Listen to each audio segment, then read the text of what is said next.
Jæja, komið sæl og verið velkomin í Listasafn Íslands á málþing sem haldið í tengslu við sýninguna Halló geimur.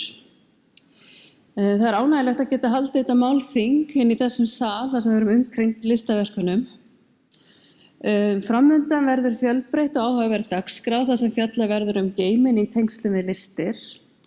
Og í dag höfum við fengið 5 frummælendur sem ættu allir að fjalla geiminn og listir. Sjálf heiti ég Vigdís Rún Jónsdóttir og verkefnastjóri sýninga hjá Listasafni Íslands og verð kynnir í dag. Fyrst á dagskrá kemur erindi frá sýningastjórum sýningarinnar, þeim Ragnheiði Vignisdóttur og Guðrúnu Jónu Halldórsdóttur og vil ég bjóða þær velkomnar.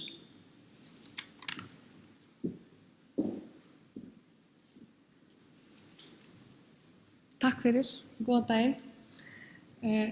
Ég heiti Ragnheiður og annar sýningastjórinn hérna á þessari sýningu og ætla að byrja hérna að ávarpa ykkur í dag. En við fengum þetta verkefni á síðasta ári að setja upp sýningu hérna í tveimur sölum hérna á efstu hæð safnsins og okkur var gert að setja upp sýningu á verkum úr safni Listasafns Íslands, þar sem að yrði lögð mikil áhersla á fræðslu í tengslum við þessa sýningu og það ein ástæða þess að sýningin stendur yfir í heilt ár. Það þannig að hún nái yfir tvö skólaár eða 2 annir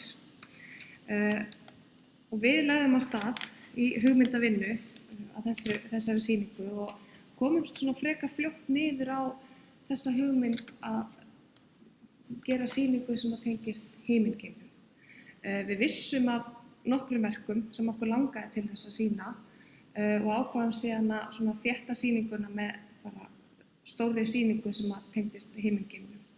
Og þegar maður vinnur svona þemasýningu, þegar við vinnum þessa þemasýningu, þá notumst við gagnagrunninn okkar, SARP og innri skráningarvef, þar sem að við leituðum eftir leitarorðum, bara til þess að gleyma örugglega ekki neinu í safningnin okkar sem að telur hátt í 14.000 listaverk sem alveg gríðarlegt magn. Þannig að við fórum í þessa vinnu að leita eftir efnisorðum sem að tengjast himingeimnum og vorum með langan lista af alls konar orðum, mörg bara svona frekar einföld eins og tungl og sól og máni og himingeimur, geimurinn og svo önnur kannski aðeins svona dýpri og flóknari efnisorð og upp komu fjölmörg verk og það var svo skemmtilegt að sjá fjölbreytnina í þessum verkum og þið sjáu það líka hérna á sýninguna að þetta eru verk eftir ólíka listamenn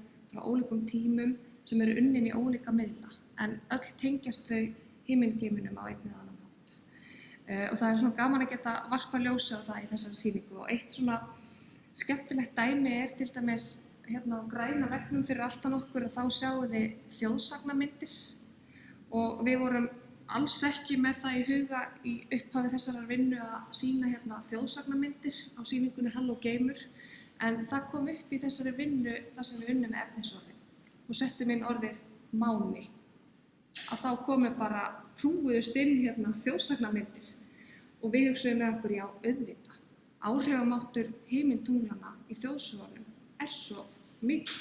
Þannig okkur fannst ekki annað hægt heldur en að taka hérna nokkrar þjóðsögur og hérna bara að fyrst við erum inn í rýminu þá hérna fyrir aftan okkur eru 2 verk eftir Ásgrím Jónsson sem að sýna þetta svo vel, Nátttröllið, þar sem sólin að breyta tröllinu í stein og svo Djákninn á Myrká, þessi þekkta íslenska draugasaga þar sem að máninn hreinlega bjargar Guðrúnu í sögunni, þar sem að máninn lýsir upp höfuðkúpu Djáknars og þá áttar Guðrún sig á því að þetta væri ekki maðurinn hennar heldur draugur. Þannig að við erum svona aðeins að leika okkur með þetta líka en þetta fær mann svona til að hugsa mikilvægi skráningar. Þetta eru 14.000 listaverk og þar af leiðandi 14.000 efni og inntak og myndaval sem þarna inn á þessum myndum og við búum mjög vel á því að vera búin að skrá þessi verk svona vel. Þannig að þetta var svona skemmtileg vegferð sem að við fórum í og hér stöndum við inn í afrækstunum. En ég ætla ekki að hafa mitt mál lengra og ég kannski taka fleiri dæmi. Þetta bara flott hjá þér. Já, þetta bara flott. Já, ég heiti sem Guðrún, verið velkomin. Mér langar að tala það sem eitt af því svona sérstaka við þessa sýningu að við sýningarstjórnir komum báðir úr fræðsludeild safnsins á þessum tíma sem við vorum að setja hana upp og sýningin hugsuð út frá sem fjölskyldusýning og út frá svona yngstu gestum safnsins. Þá kemur hann Tumi inn og hann ekki úr lausalofti gripinn, hann aðalpersóna úr bókinni Rauði hatturinn og krummi eftir Ásgerði Búadóttur, myndlistamann. Við fengum leyfi til að nota hann á sýningunni og þar sem hann kemur með vísindalega staðreyndir sýninguna, geiminn og listaverkin. Fróðleikurinn, hann var unninn af Sævari Helga Bragasyni sem einnig þekktur sem Stjörnusævar og mér langar að taka örlítið dæmi. Hérna sjáum við verkið Apollo 13 eftir Erró sem hérna hinum megin við þennan vegg við hlið okkar og Tumi segir: Vissir þú að geimfararnir í Apollo 13 hafa ferðast lengst allra manna frá jörðinni? Þegar þeir fóru til tunglsins í apríl 1970 var tunglið í meira en 400.000 kílómetra fjarlægð frá jörðinni. Það tæki meira en hálft ár að keyra þá vegalengd. En sem betur fer þá voru þeir ekki bíl, heldur geimskipi sem fór svo hratt að það komst þangað á 4 dögum. Fyrir aftan þennan vegg hérna fyrir aftan okkur inn í þessum sal þá má finna verkið.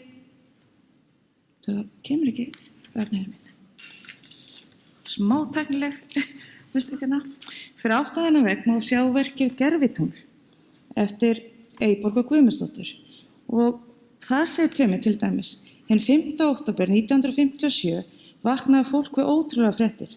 Fyrsta gervitunglið Spútnik 1 hafi verið sent út í geiminn. Margir eru hræddir, kannski var gervitunglið skelfilegt vopn eða kannski njósnatæki, en fyrsta gervitunglið var ekkert hættulegt.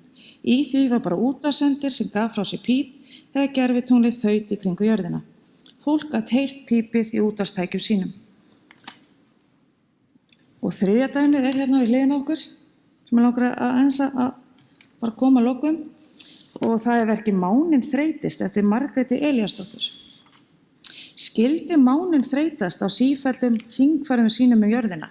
Kannski, hver veit. Máninn þeysist jörðina á næstum 4 vikum, næstum 1 mánuði.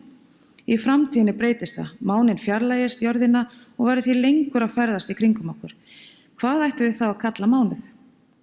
Þessi fróðleikur og vísindalegu staðreyndir hafa gefið fólki á ólíkum aldri tækifæri til að ræða saman verkin og þær tengingar sem þau hafa við himingeiminn og vísindin og öðlast þannig aðra sýn á myndlistin. En við ætlum ekki að hafa þetta lengra. Jú, Ragnar vill segja eitt í viðbót. Leifum henni það, gjör svo vel. Já, mér langar bara að koma inn. Ég fór að hugsa eftir að ég var búin að ljúka máli mínu, en það eitt sem svo skemmtilegt við að vinna svona þematengdar sýningar að maður gengur á stað einhvern veginn svona, jú, við vitum nokkur verk og svo voru svo mörg önnur sem svona bættust við og á meðan við vorum að vinna þessa vinnu að þá gerðist svo margt skemmtilegt á leiðinni. Og ég mér langar að taka eitt dæmi að því að Kristinn Hrafnsson hérna með okkur í dag að við vorum búin að velja ljósmyndaverk eftir hann sem heitir Næturljóð á vaxandi nýju tungli og það staðsett við hliðin á abstraktverki eftir Þorvald Skúlason, þetta hérna hinum megin vegginn, sem heitir líka Næturljóð og þar vorum við svona, sýningin þemaskipt svona hérna þó að það standa ekki sýningatexta en þar vorum við svona að vinna með áhrif tunglsins á okkur mennina, svona það oft talað að andinn hellist yfir mann þegar það fullt tungl og maður sefur betur eða verð, fæðast fleiri börn á fullu tungli, það alls konar svona, hvað maður segja, mýtur eða ekki tunglið og áhrifamátt himintunglana.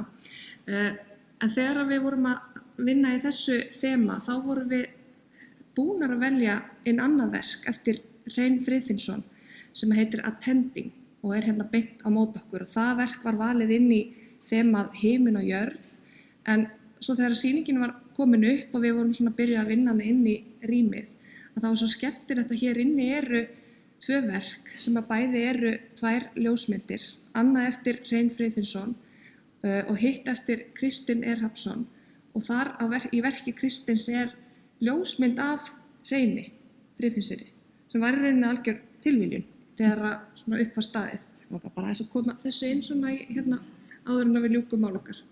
En takk fyrir og njótið vel hérna í dag. Gjörðu sæl. Takk báðar fyrir skemmtilega kynningu á undirbúningi sýningarinnar. En næstur á dagskrá er Benedikt Hjartarson og hann er prófessor í bókmenntafræði við Háskóla Íslands og hann ætlar að segja okkur frá, erindi hans heitir dulhyggju, alþjóðlega framúrstefnu og germanska heimsmyndafræði í verkum Finns Jónssonar og það eru einmitt mörg verk eftir Finn Jónsson hérna í kringum okkur. Vertu velkomin. Góðan daginn. Ég var beðinn að koma og tala aðeins verk Finns Jónssonar og ætla að gera það í dag. Ég ætla aðeins að tala hans bakgrunn. Við erum að tala í rauninni þessi verk hans frá 3. áratugnum. Þessi fyrstu verk þar sem hann fer að fást við alheiminn, geiminn, sem mörg hver eru hér uppi á sýningunni. Ég ætla aðeins að fara í svona bakgrunn þeirra verka, tengja þau við og sjá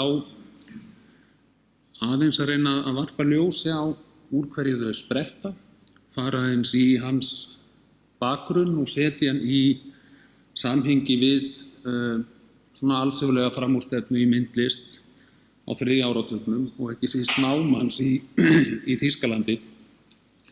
Og ég hef mikið verið að vinna í þessu svona alþjóðlega samhengi og svona kem að finni dálítið úr þeirri áttinni og hef svona komið að honum aftur og aftur. Og það sem ég ætla að vera með í dag svona byggir á grein meðal annars sem ég hef verið með dálítið í smíðum, þannig að það er kannski dálítið þungfræðileg slagsíða. En þessi abstrakt verk Finns frá fyrri hluta 3. áratugarins hafa mikilvæga stöðu í íslenskri menningarsögu. Þá erum við ekki bara að tala þessi verk þar sem við fyrir að fást við himingeiminn heldur abstraktverkin almennt. Þessi verk oft tengd umræðum glím íslenskra listamanna og rithöfunda við hugmyndir sem tengdust nýjum straumum á alþjóðlegum listvettvangi í upphafi 20. aldar. Verkunum hefur meðal annars verið lýst sem ótímabærri tilraun til að flytja inn framsækna strauma hinnar nýju alþjóðlegu listar í íslenskt samhengi, þar sem að þessi straumar hafi mætt litlum skilningi á þeim tíma. Finnur var í raun einn örfára listamanna sem að tengdust starfsemi framúrstefnuhreyfinga í Evrópu á fyrstu áratugum 20. aldar. Og þá erum við að tala þessar hreyfingar eins og expressionisman, futurisman og fleiri. Og við getum í rauninni sagt að verk Finns frá 3. áratugnum séu skýrasta dæmið sem við getum fundið að íslenskur listamaður hafi skapað verk sem voru í takt við þá róttæku tilraunir sem að setja mark sitt á starfsemi framúrstefnunnar í alþjóðlegu samhengi. Innganga Finns í það sem við getum kallað tengslanet eða netverk framúrstefnunnar var tengd fyrst og fremst 8 verkum sem Finnur átti á sýningu sem var á vegum listasamsteypu í Berlín sem heitir Sturm, sem var mikil miðstöð alþjóðlegrar listar í Berlín á þeim tíma. En þessi verk Finns mátti sömuleiðis sjá, þessi 8 verk, á farandsýningu á abstrakt nútímalist í Bandaríkjunum ári síðar. Og þessi aðild Finns að sýningu til Sturm markaði þó leið endalokin á þátttökans í þessu verkefni framúrstefnunnar á meginlandinu. Og þegar sýningin í Berlín opnar með verkum Finns, þá var hann þegar kominn aftur heim til Íslands. Nú upphafið á ferli Finns var svona margt dæmigert fyrir unga íslenska listamenn á 2. og 3. áratugnum. Hann fær ákveðna grunnþjálfun í málaralist og gullsmíði hérna heima og þaðan liggur leiðin til Kaupmannahafnar. Þar lærir hann hjá Viggo Brandt og Ólaf Rúde 1919 til 20 og það mikilvægur tími í Danmörku og þegar Finnur kemur til Kaupmannahafnar þá eru miklar hræringar í menningarlífinu þar og það voru harðar deilur framúrstefnun á nýjar strauma í listum.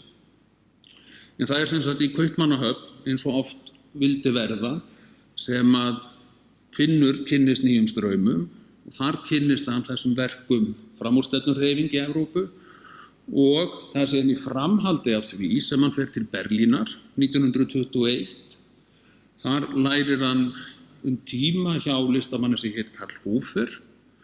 Árið seinna fer hann síðan til Dresden, þar sem var sömuleiðis mikil deigla í myndlist, kannski með örlítið hefðbundnara sniði í menningarlífinu þar.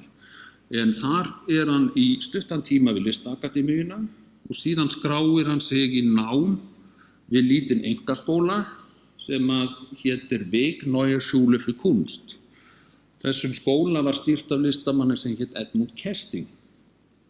Þessi skóli hafði sterk tengsl við þessa listasamsteypu, der Sturm, og það eru allar líkur á því að það hafi verið fyrir milligöngu skólastjórans Kesting sem að Finnur kemst í samband við der Sturm og stjórnanda þeirra lista samsteypu Hervart Walde sem að líkur sér með því að Finnur sendir verk á sýninguna 1925. Síðan snýr hann, eins og ég nefndi, aftur til Reykjavíkur sama ár og þá setur hann upp fræga einkasýningu hér á Kaffi Rosenberg í Reykjavík sem að olli talsverðum deilum. Fékk blendnar viðtökur, svo við orðum það kannski varfærnislega. Mér langar í dag að beina þeim sjónum að verkum Finns frá árunum við þennan skóla í Dresden, der Weg. Ég ætla líka að leitast við að varpa ljósi á samhengi verkana og aðeins að horfa til viðbragða við sýningu Finns í Reykjavík 1925. Í þessu samhengi langar mig að huga sérstaklega verkum Finns frá miðjum 3. áratugnum, þar sem að kosmísk tákn og ímyndir gegna lykil hlutverki, þar sem að fer að glíma við himingeiminn og himintunglinn. Þessi innganga Finns á einkaskóla Edmunds Kestings í Dresden var tvímælalaust mikilvægasta skrefið í inngöngans eða innvígslu í tengslanet alþjóðlegra framúrstefnu. Ef við lítum yfir verk Finns frá árunum við der Weg þá getum við séð hvernig hann tekur að þróa svona nokkuð sérstæða tegund abstrakt eða óhlutbundinnar myndtjáningar sem markar honum nokkra sérstöðu í íslensku samhengi. Við getum aðeins rennt yfir hluta af þessum myndum, þá sjáum við hvernig hans myndlist mótast á þessum tíma. Hér sjáum við eitt af verkunum frá Berlín. Hér nú þessi mynd sem stendur hérna fyrir aftan mig líka. Þessar komposísjónir, forvitnilegt hér, var oft unnið með svona bókstafi og leturtáknin í myndum. Forvitnilegt að sjá hvernig Finnur vinnur hér með íslenska þotnið, við eigum eftir að sjá þetta á eftir. Og hérna þessi komposísjón frá 1923, þetta svona þess að dæmigerð, þessi abstrakt verk sem eru með svona fíguratífu ívafi, þessi blanda á hinu abstrakta óhlutbundna og hinu fíguratífa. Sem við sjáum líka hér þessar hendur, svo sjáum við þetta andlit hér. Þessi prófíll sem sést þarna í myndinni nokkuð forvitnilegur. Þegar maður hefur grúskat dálítið lengi í samhengi evrópsku framúrstefnunnar þá þetta dálítið kunnulegur prófíll því að þetta Hervart Walde sýnist mér á öllu sem hann hefur tekið þarna inn. Hann farinn að kynna sér þetta Sturm þarna talsvert fyrr.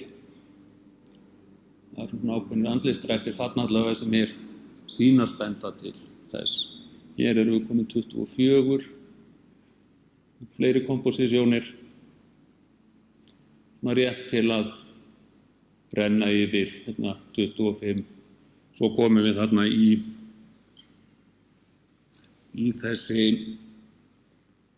verk þar sem hann fer að glíma við himingeiminn. Það hefur jafnan verið litið á þessi ár við der Weg sem upphafið að vinnu Finns með fagurfræði framúrstefnunar, kannski ekki að undra eftir við höfum litið yfir þessi verk, og þá ekki síst hið nýja og alþjóðlega tungumál abstraktlistarinnar. Það er oft litið á þetta tungumál abstraktlistarinnar sem í rauninni mótun á einhvers konar alþjóðamáli. Hollenski fræðimaðurinn Hubert Vandenberg hefur meðal annars bent á skyldleika þessara verka Finns við verk annarra listamanna sem voru að vinna verk á forsendum alþjóðlegs og óhlutbundins eða abstrakt konstruktivisma á þessu tíma. Við getum séð nokkuð skýran svip með verkum Finns og verkum listamannsins Lothar Schreier meðal annars, sem var tengdur þessum skóla der Weg og stýrði meðal annars útibúi frá þeim skóla sem var opnað í Berlín 1926.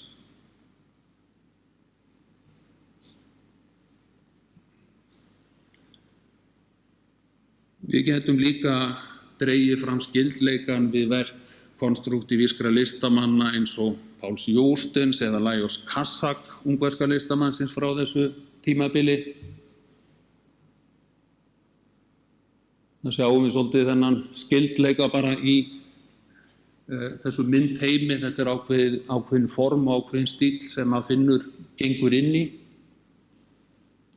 Það sjáum við, sem ég bara stilt upp aðeins saman, Finn Jónsson og Lajos Kassak, hérna sjáum við þessa vinnu með þessi brot úr tungumálinu.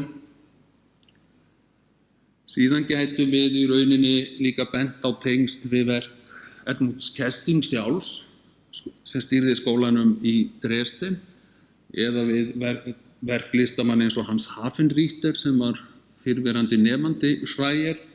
Hann tengdist líka skólanum der Weg og tók við sem skólastjóri þessa útibús í Berlín 1927. Hérna sjáum við verk eftir Kesting og hér við sjáum svipinn með þessum verkum og þessum abstraktverkum Finns sem við lítum á áðan. Það sem við sjáum er að þessi abstraktverk Finns tilheyra þessu samhengi evrópska konstruktivismans á þessu tímabili og einkum og sér í lagi þessum straumum konstruktivismans sem að þróuðust í þýsku samhengi. Þetta virðist jafnframt staðfesta að Finnur hafi gengið inn í hefð nýrra listar sem var í mótun og byggðist á hugmyndum nýtt í rauninni alþjóðlegt tungumál myndrænnar abstraktsjónar. Það var margir fræðimenn bent á að þetta nýja tungumál abstraktlistarinnar grundvallaðist á róttækum hugmyndum hið þverþjóðlega sem settu skýran svip á starfsemi hinnar alþjóðlegu hreyfingar konstruktivismans á 3. áratugnum.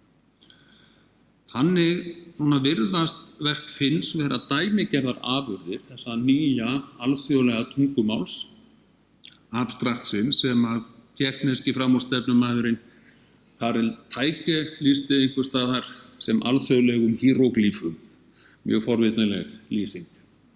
Verkin virðast ennfremur staðfesta þátttöku Finns í menningarlegu verkefni sem grundvallaðist á róttækri alþjóðahyggju og þetta kann fyrir sitt leyti að skýra þessar tengingar við hið kosmíska leið og það kannski varpar á ljósi á þessa leit að nýrri vitund í verkunum. Þetta mat á verkunum er í takt við skrif fræðimannverkin. Þar sem gagnrýnin viðbrögð við sýningu Finns í Reykjavík 25 hafa jafnan verið skýrð sem hörð mótspyrna við innleiðslu nýrra og alþjóðlegra strauma inn í hugmyndafræðilegt andrúmsloft hér heima fyrir sem hafa verið gegnsýrt af íhaldssemi og þjóðernishyggju. Þetta er svona þessi átök hins alþjóðlega, nútímalega, framsækna og hins þjóðlega hefðbundna íhaldssama jafnvel heima fyrir. Það þekkjum við úr íslenskri menningarsögu. Ég meðal annars sjálfur fjallað þessi verk á slíkum forsendum og skrifaði meðal annars fyrir allnokkrum árum grein með Hubert Vandenberg þar sem við komumst að þeirri niðurstöðu að það hafi einkum verið hinar alþjóðlegu skírskotanir í verkum Finns sem kölluðu á gagnrýnin viðbrögð hér heima. En núna í síðari hluta þessa erindis í dag langar mig að viðra nokkrar efasemdir þennan skilning.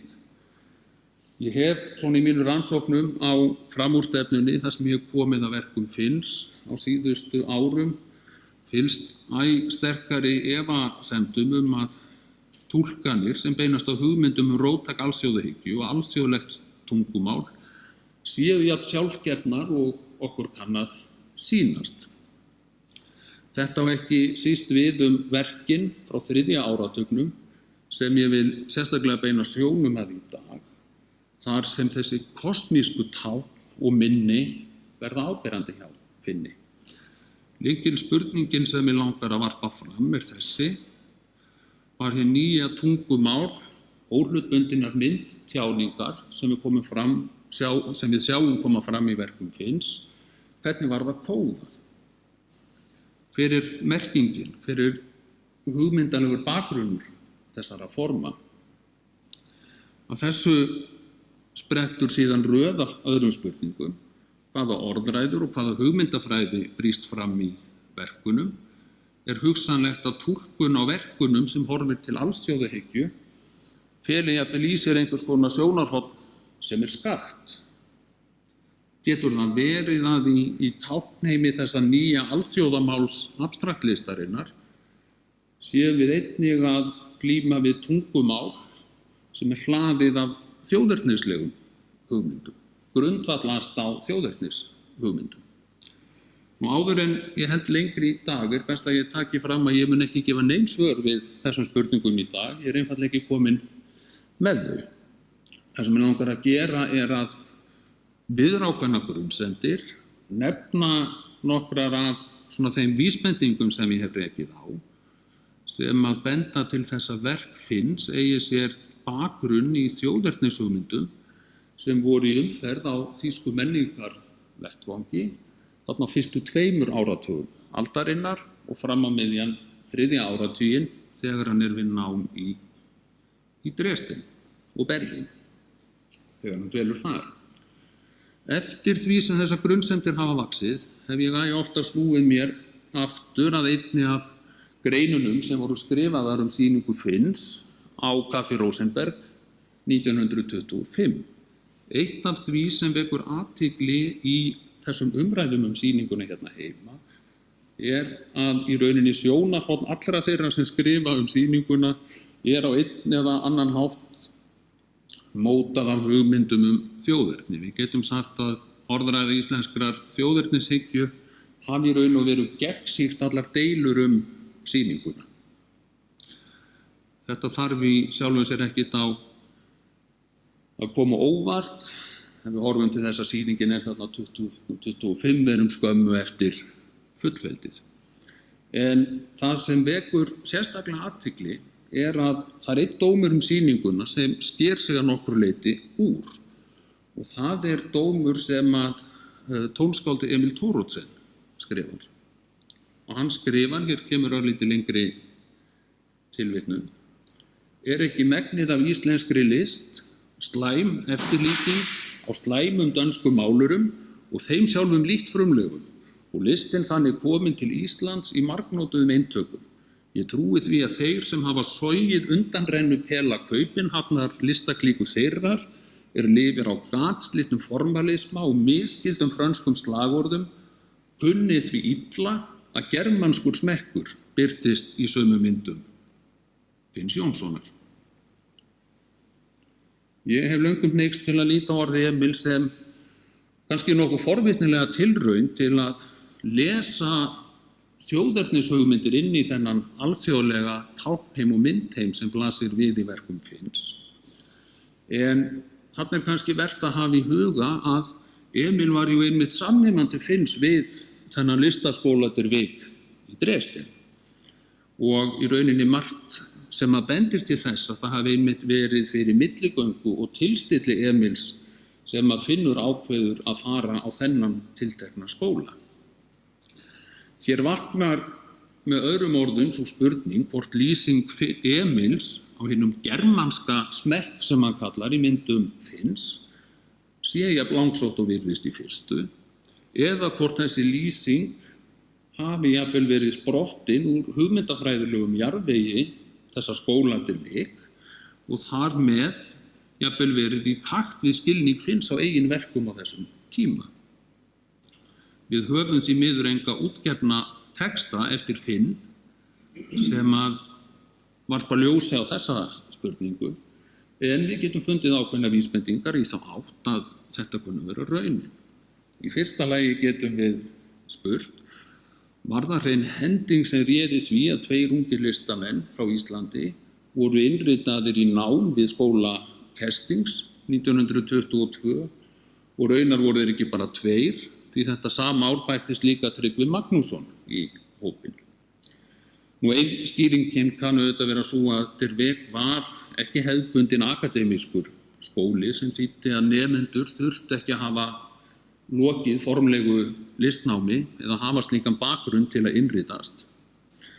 Þannig kann að hafa verið auðveldara fyrir unga listamenn íslenska að innritast í nám við þennan skóla en stærri skóla. Skólagjöldin voru að auki 200 mörk á misseri sem var nokkuð viðráðanlegt og sannarlega ódýrari nám við listaakademíuna í Dresden. Það hugsanlega ástæða fyrir því að Finnur færir sig þarna yfir. Við höfum hugfast að við erum hérna á tímanum í aðdraganda óðaverðbólgunnar í Þýskalandi. En dvöl 3 íslenskra nemenda við þennan litla einkaskóli upphafið 3. áratugarins vísbending að íslensku nemendurnir hafi í það minnsta verið velkomnir. En spurningin jafnvel svo hvort norrænur bakgrunnur þeirra hafi jafnvel greitt fyrir leiðir inn í skólan. Og hérna verður að hafa hugfast að ýmsir listamenn sem störfuðu við þennan skóla Dervek eða tengdust stofnuninni tilheyrðu jafnframt hópum innan framúrstefnunnar sem höfðu tengsl við þýsku þjóðernishreyfinguna á þessum tíma.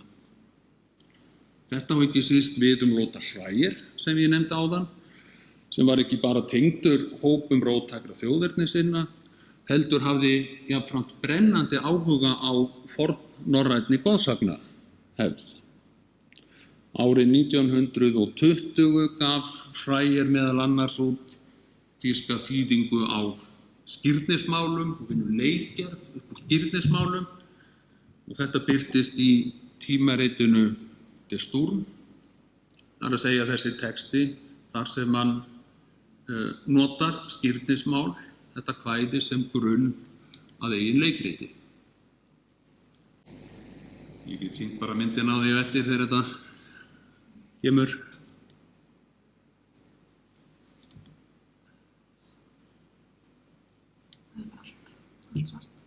Allt svart.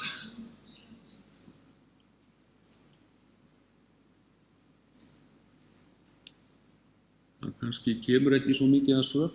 Ég held bara áfram að meðan. Hérna kannski vert að víkja sérstaklega að þeim verkum Finns sem við erum sérstaklega að tala í dag, þar sem að hann snýr sér að alheiminum og þar sem að þessi kosmísku mótíf og tákn gegna mjög áberandi hlutverki hjá Finni. Þessi áhersla á hið kosmíska virðist koma fram með sterkum hætti í verkum Finns undir miðbik 3. áratugarins. Þarna erum við að tala verk eins og Óðinn til mánans og Örlagapeninginn frá 1925.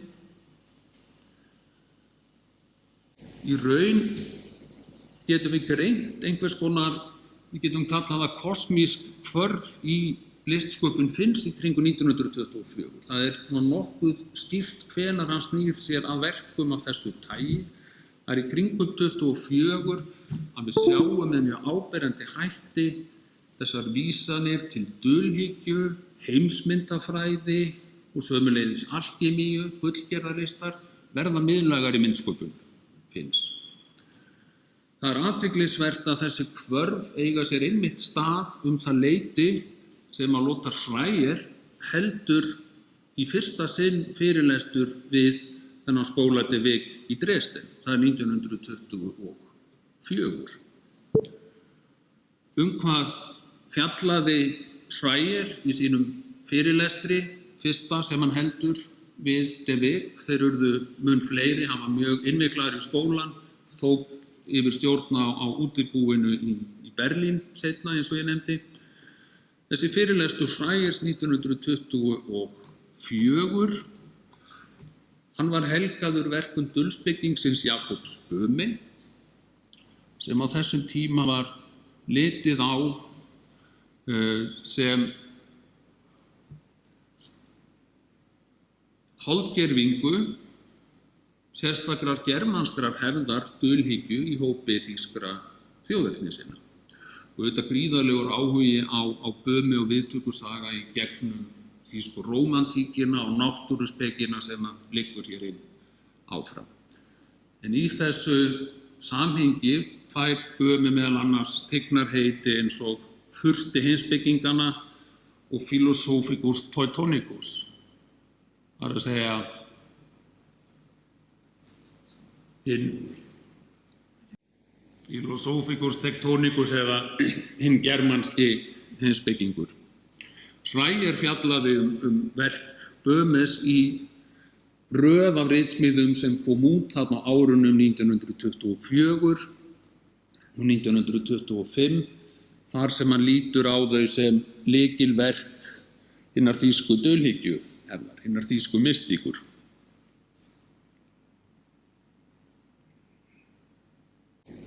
Hér sjáum við eitt af hans lykilritum mystíkina. Þessi bók kemur 26, þarna fjallar hann meðal annars á nokkuð ítarlegan hátt Böhme.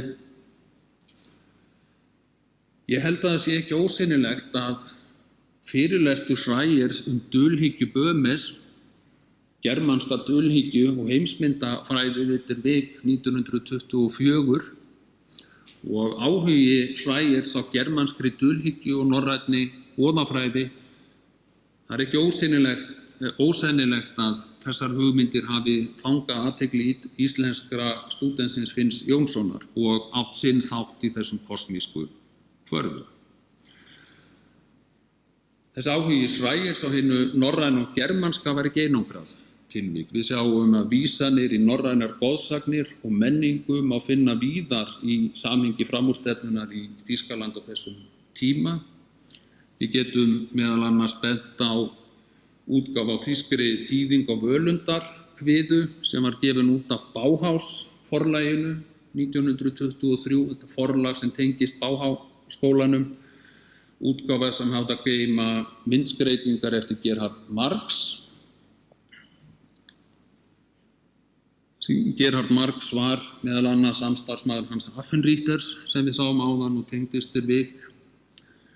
Jafnframt má benda á 2 ljóð eftir skáldi Rudolf Adrian Dietrich, forvitnileg dæmi verk, ljóð sem eru helguð Íslandi og birtust í expressionískum tímaritum á þessum tíma, Die Sichel og Die Dagstube 1918 og 19 þarna, aðeins fyrr, ansi kostuleg kvæði Kreist von Schatten, Mondne Pinguine, einhvers konar tunglmörgæsir þarna á ferð.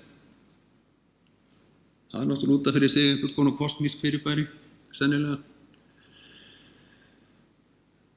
Nú, við gætum tínt til fleiri dæmi sem eru til marks þennan áhuga á norrænni menningu í hópum þar sem framúrstefni í listum fór saman við hugmyndir hið germanska á öðrum og fyrrihluta 3. áratugarins.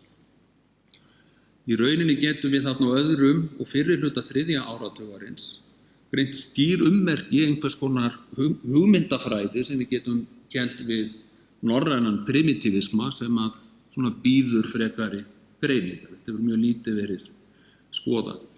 En það sem skiptir máli fyrir okkur að þessi orðræða norræns primitivisma brýst meðal annars fram með skýrum hætti í verkum listamanna sem voru tengdir við De Weck og þá einkum þeim hópi þessara listamanna sem að tengdist Lothar Schleyer og ekki síst hópar sem að störfuðu í Hamborg. Nú heimildir skóla Kerstings eru því miður mjög takmarkaðar og eins og þið hafi heyrt að þessum fyrirlestri í dag þá verður margt bundið svona getgátum og spekulasjónum fyrir vikið. En ég tel þó óhætt að fullyrða að það megi finna nokkuð sterkar vísbendingar að dvöl 3 íslenskra listnema við þennan skóla De Weck í upphafi 3. áratugarins hafi ekki bara verið hending, heldur hafi hún með einhverjum hætti tengst áherslum á germanska menningu. Reynist Harriet kallar þetta kannski á allnokkuð endurmat á verkum Finns og hugmyndafræðilegum grunni, hvaðan þessi verk í hvaða samhengi þau mótast.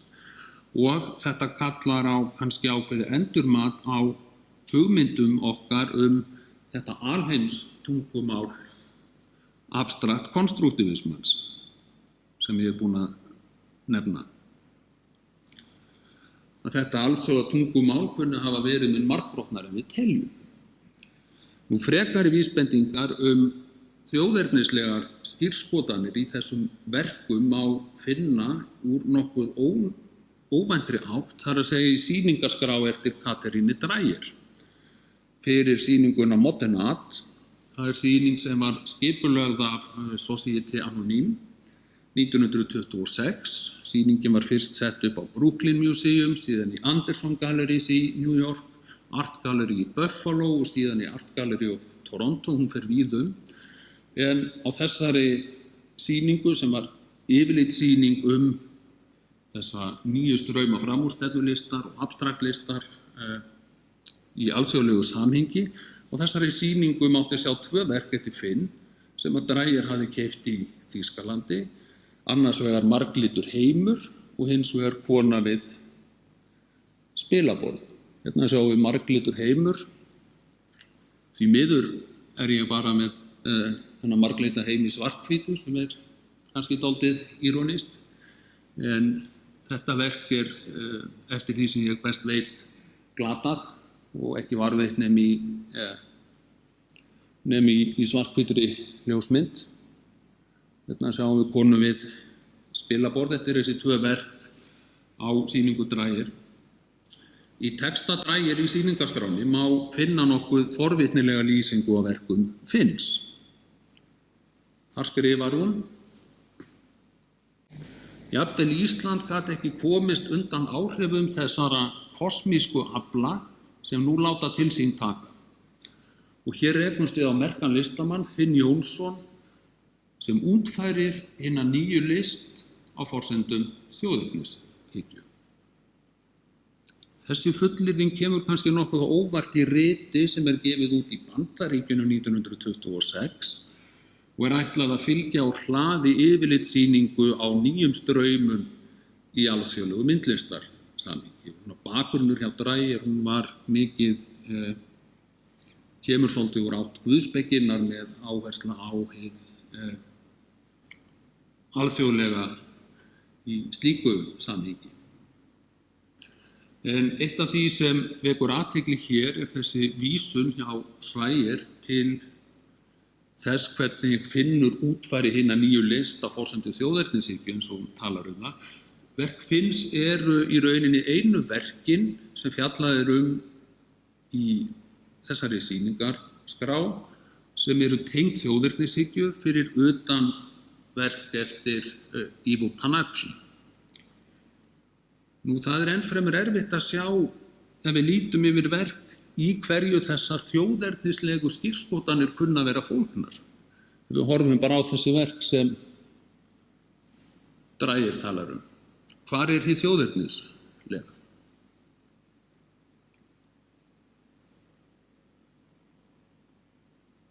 Mér virðist í það minnsta rökrétt að draga þá ályktun að lýsing Dreyers byggi annað hvort á textum sem hún hafi fengið frá Finni sjálfum eða það sem líklega hún hafi byggt þessar lýsingar á efni sem hafi verið notað til að kynna verk Finns á sýningunni í Berlín árinu áður. Við erum enn og aftur stigin inn í þetta rými eða þennan heim getgátunnar, en eftir því sem vísbendingunum fjölgar þá finnst mér erfiðara að líta á þessar tengingar á milli þjóðernishyggju og abstraktverka Finns sem hreina tilviljun. Og þar ég kannski komin að síðasta atriðinu sem ég vildi nefna í dag og kann að varpa ljósi á tilurð þessara verka Finns þarna í upphafi 3. áratugarins. Ef til vill skýrasta vísbendingin að verkin tengist með einhverjum hætti þjóðernishugmyndum fólgin í því að staða Finns hefur í rauninni verið að mörgu leyti dálítið einstök í samhengi íslenskrar menningar. Ef við horfum til verka íslenskra listamanna, rithöfunda og menntamanna á 3. áratugnum, getum við sagt að Finnur sé að mörgu leyti sá eini sem virðist standa fyrir utan þetta verkefni sem við getum sagt að hafi falist í mótun íslenskrar nútíma menningar. Á 3. áratugnum var ríkjandi sátt að brýnasta verkefnið sem stæði fyrir dyrum væri mótun kröftugrar nútímalegrar þjóðarmenningar sem myndi gera kleift að tengja saman þjóðlegar hefðir og alþjóðlega nútíma menningu. En í þessu samhengi gegnir hugmyndin þjóðerni alltaf lykilhlutverki nema að því vist hefur í verkum Finns. Í raun myndi ég segja að það hafi verið útilokað að taka sér stöðu fyrir utan þetta verkefni íslenskra menningar á þessum tíma og þetta hefur kannski verið stærsta ráðgátan í verkum Finns frá mínu sjónarhorni. En svo sitjum við þá með áfram með þessa spurningu, ef við horfum á þessi verk Finns, á abstraktverkin, á verkin svo hér, konum við spilaborð eða þessi verk þar sem hann að vinna með hið kosmíska, hvar kann hugsanlega að blunda hugmynd eða hvar kunna hugsanlega blunda hugmyndir hið þjóðlega í þessum myndheimi. Og það bara opin spurning. En það sem kannski forvitnilegt þegar við horfum á þessi kosmísku verk þegar hann fer að fást við alheiminn, það að skoða hvernig í rauninni þetta ákveðna rætur í náttúruspeki og í þessari vinnu með dulhyggjuna og í rauninni ekki bara skrif Lothar Schreier heldur aftur í Jakob Böhme og 17. aldar dulhyggju. Þannig að eins og var talað áðan með þjóðsagnaminnin og hvernig þau í rauninni dúkku upp þessi hugmynd sem svo mikill grunnur í allri dulhyggjunni sem tengslin á milli hins innra lífs og samhljómurinn eða tengingarnar, samsvaranir, tilsvaranir við hið kosmíska og hið kosmíska í rauninni í manninum. Maðurinn, þessi hugmynd mannin sem alheiminnismarkari mynd, sem hver einasta eind í mannslíkamanum tengt með beinum lífrænum hætti einhverjum þáttum í alheiminum. Þannig það kannski líka ekki bara þessi áhugi á himingeimnum, heldur líka þessi innri, andlega leit og það kann að tengja við í alkemíu aðra þætti, en þetta auðvitað mjög margbrotin verk. Takk fyrir mig. En nú fer þessi málþingi að ljúka og seinasti frummælandi okkar á dagskrá Guðmundur Oddur Magnússon, betur þekktur sem Goddur, en því miður gat hann ekki verið með okkur í dag, þannig að við ætlum að sýna erindi hans á þessum skjá og það ber heitið Draumar og veruleiki, hagnýt formsköpun á geimöld. Gjörðu svo vel. Já, góðan daginn. Ég ætla að fjalla hérna hagnýtar listir á geimöld. Ég hitti einu sinni ungan dreng sem spurði hvort að ég væri frá annarri plánetu og ég hvíslaði á honum að við værum hérna bara tveir og hann yrði að passa upp á það að vera ekkert að kjafta frá. Ég tala sem sagt úr stafrænum heimi og ég líti alltaf svo á að hagnýtar listir séu fyrir, eða stundum er þetta aðgreint svona, fyrir líkamann og umhverfi hans en fagrar listir séu fyrir hugan. Nú áhugi okkar á veröldunni hérna fyrir utan mjög langur. Búin að vera langvarandi, getur bara minnst á stjörnuspeki, astrológíu. En það að kíkja út fyrir sinn heim kemur ágætlega fram hérna í þessari mynd frá 19. öld eftir franska stjörnuspekingin Flammarion. Og þessi áhugi hans margfaldaðist í kalda stríðinu eftir seinni heimsstyrjöldina þegar geimkapphlaupið hófst. Og hann má segja svona að þetta hafi smitast út í samfélagið og það svona til skilgreining á því sem tilvitnun í franska heimspekingin Bourdieu og hann notar hugtakið habitus, að við séum, enginn sé eins frumlegur eins og hann haldi, heldur drögum við öll dám að því að inn á hvaða tíma við fæðumst og hvar við fæðumst og speglum það á einn annan hátt. Það einn tegund af listinni að spegla, hinn að fara aftur fyrir augunin í ímyndunaraflið. En þessi áhugi hann margfaldaðist hérna undir lok 7. áratugarins þegar geimferðakapphlaupið upp á sitt besta og Rússarnir vinna. En þetta, svona hvernig við fæðumst inn í þetta hefur líka áhrif á leikföng og þessi svona, já, múið að segja það að þessi áhugi hafi líka smitað sig alveg niður í ungdóminn með leikföngum. Og leikföng eru náttúrulega hönnuð og hafa áhrif á ímyndunarafl okkar og fantasíu okkar og má segja sem sagt að byrji svona þessi aukni áhugi að horfa inn í eða út í þennan heim og öllum þeim tækjum og undrum sem því fylgdu. Nú, þetta hefur áhrif á comics eða teiknimyndasögur og kvikmyndir náttúrulega. Þarna Apaplánetan og þetta komu nokkra kvikmyndir fram sem voru einhvers konar í þessa fyrstum blanda fantasíu, fyrst og fremst kannski, með Jane Fonda sem Barbarellu sem var mjög fræg kvikmynd þarna early 60s og þessar geimdrottningar og geimkongar og þetta fyrir að hafa áhrif á hönnun á farartækjum, á bílum og það sérstaklega afturendin sem vakti mikla athygli sem fór að minnast á eldflaugar. Nú, þetta var mikið tísku þarna snemma á 7. áratugnum og voru svo kallaði kaggar. Þetta hafði áhrif á arkitektúr. Þarna þarna í Seattle þessi Space pinnin og alls konar útgáfur fara að koma sem minna á þennan heim fyrir utan og kannski náði hámarki á heimsýningunni 1967.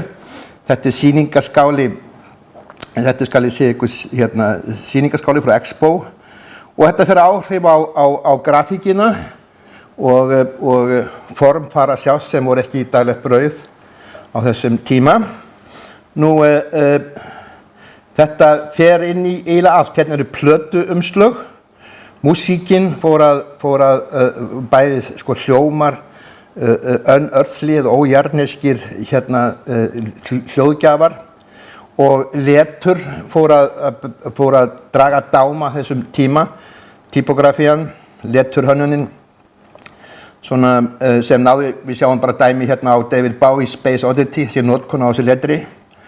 Nú, síðan ýmislegt í gangi þegar fyrir að líða á 7. áratuginn og menn kannski segja og eitthvað hátt fara líka að spacea að drop out, tune in, það að segja verandi verður svolítið speysuð, bæði út af ýmsum kannski hjálparmeðulum og líka bara að hugmyndirna breytta svo mikið.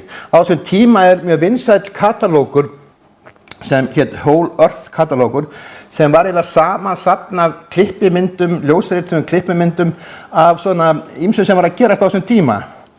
Og þessi bæklingur, þetta var stóru form, stóru A3 formi, gefin út milli 68 og 72. Hann kynnti svo mikið til sögunar ýmis fyrirbæri eins og Buckminster Fuller sem var alveg þekktur löngu fyrr, bæði fyrir hönnun sín á faratækjum og þessum hugsunarhætti að kafa inn í formheim, platónska formheiminn og hann nýtti þetta við byggingar og fleira og hafði áhrif svolítið á hippa menninguna, sem kölluðum, og þessi hippa menning, hún samhliða líka tunglferðinni 1968 og svona, ýtti undir ímyndunarafl og byggingaraðferðir í þessum dúr. Svo kemur út kvikmyndin 68 eftir Stanley Kubrick, 2001 Space Odyssey, sem hafði feiknaleg áhrif inn í hönnun og fleira. Ground Control to Major Tom lagið hans Bowies. En þessi húsgögnin sem voru í geimstöðinni sem eru eftir Werner Panton sem formaði þetta fór að fara út allt og hefur áhrif á formgerðina sem minni meira á sviðsmyndina í Space Odyssey heldur en raunveruleika aðbúnað geimfara um borð í tunglferjum eða einhverjum geimstöðum. En merkilegt nokk, þetta fór út allt og partur af þessari popmenningu 7. áratugarins. Þetta hafði áhrif á tískuna, alls kyns svona sem myndi á geimbúninga og hvernig mér sér ljósmyndatakan var svona fljótandi í geiminum og myndi líka á búninga geimfarana. Einn aðal hönnuður 20. aldar Bandaríkjanna, Raymond Loewy, sem var mjög frægur og hafði byrjað að vera sinn feril á 4. áratugnum. Hann gerði bæði fullt af bílahönnun og flugvélahönnun og meira að segja sígarettupakkan Lucky Strike. Þarna sést hann með samstarfsmönnum sínum því að þeir unnu svo mikið fyrir útlitshönnunina á tunglferjunni. Og þessi tunglending hafði djúp áhrif á okkur. Þetta í fyrsta skipti sem við stígum á aðra jörð heldur en jörðina sjálfa og þarna fylgdi heilmikið hönnunarstarf og hönnunarpælingar. Þarna verið að vitna í gamla Leonardo da Vinci hreyfingar lengdir og þetta að hugsa út í tunglferjunni. Þetta einn af bílónum hans Raymond Loewy sem minnir óneitanlega svolítið á þrýstiloft eða rakettu.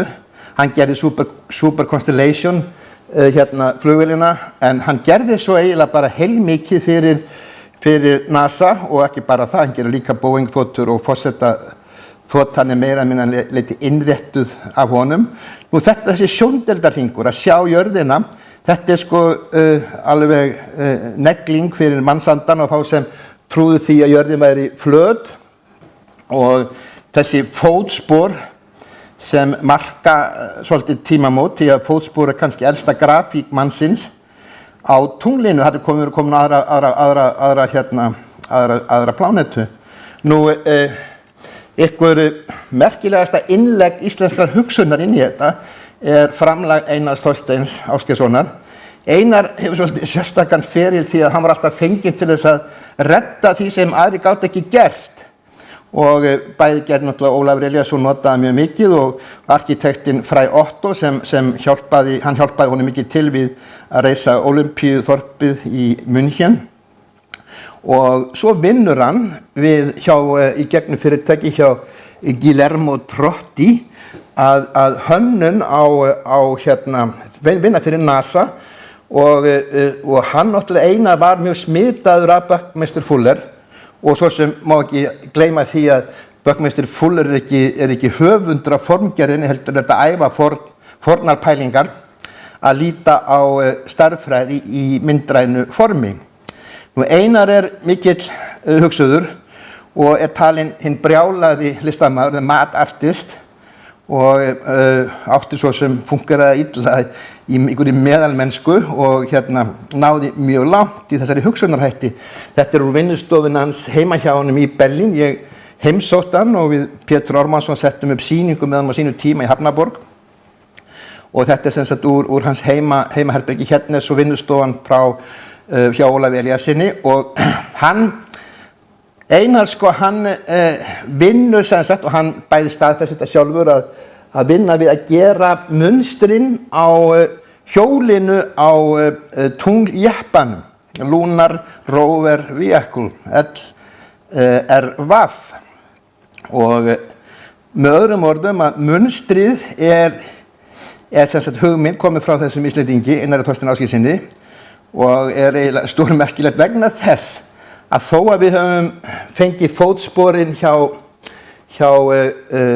Neil Armstrong og félögum hans á tunglrikið, þá fyrsta hjólfarið, fyrsta manngerði